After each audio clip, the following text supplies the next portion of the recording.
I just wanted to go over this idea of assessment with remote students and what does it look like?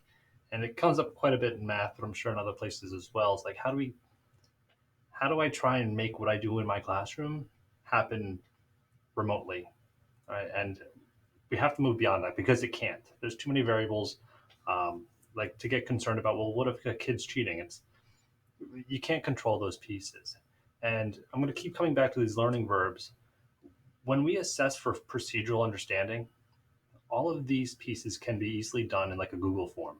All right. Likewise, it's easy to cheat on them, copy from somebody else. When we shift our learning verbs to more conceptual understanding, describe, construct, this lends itself to kids creating videos and modeling or showing what this learning looks like. Right. It's much more difficult. So if I said, for example, solve 2x plus 5 equals 7, right? I could do that in a Google form. But what if I said, describe how to solve that? Right now, a kid has to make a video showing you to subtract 5 and then divide by 2.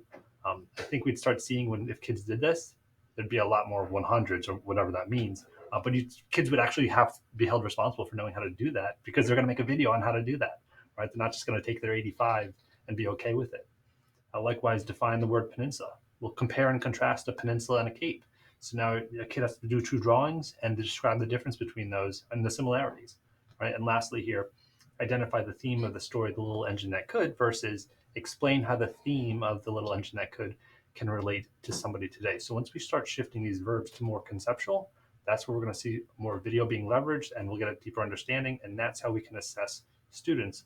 Likewise, over here, once again, this is like a checklist. Did you do all these things? Versus this side is, hey, I have a rubric I'm going to supply so you can evaluate yourself. And that's what I'm going to use to evaluate you, the student, as well.